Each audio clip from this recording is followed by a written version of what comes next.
Hey, we are back on day 3 of the 31 horror movies of Halloween. This week, by random selection, we are talking about Baboom, the murders in the Rue Morgue, based on an Edgar Allan Poe story that I only vaguely remember.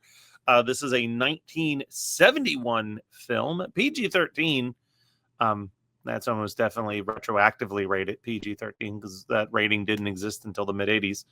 98 minutes. Let's see. This takes place in the early 20th century Paris.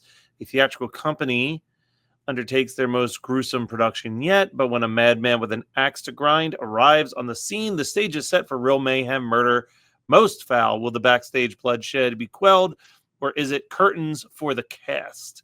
I'm kind of excited for this one, actually. I don't remember a ton. Obviously, there's a gorilla arm there on the cover of this beautiful. Must give a shout out to Scream Factory for some of their amazing Blu-rays. Beautiful Blu-ray from Scream Factory. I think I watched this exactly once when I got this Blu-ray in the mail. I think I watched both of these once, never put them on again. Didn't really hate them as far as I can recall. Just didn't have a feeling for it one way or the other. So stay tuned. We're going to cut to the trailer, and then you'll get my thoughts on this movie. And much of madness, and more of sin, and horror, the soul of the plot. Now open your eyes.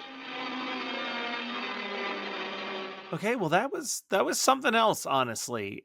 That movie kind of sneaks up on you that it's not very good. It starts with a lot of promise. Like the first 5 minutes, I was all in. We open with this classic 70s articulating ape costume, and he's freaking out. He's chasing a woman through this hallway, and it's very atmospheric and dreamlike. And then we get this pseudo decapitation with a really cool fake head, only for it to be revealed that we're watching a play, we're watching a performance of the Edgar Allan Poe story that the movie's based on. And then it turns into this pretty interesting murder mystery. We get to everybody walking off stage, and the person dressed as the ape goes backstage, takes off their mask, and they're actually wearing a very Phantom of the Opera style mask over their face. And when they open up their dresser, there's a corpse in there that they put the ape mask over the face of. And then we go to credits, and this whole mystery develops of who is this masked man? Why is he killing? It's way more like the Phantom of the Opera than I think the Edgar Allan Poe story when I was reading about that story. But it has these beautiful nightmare sequences. It's really interesting and atmospheric, and I was a pretty big fan until it hit this point where I thought, wow, this is really kind of boring.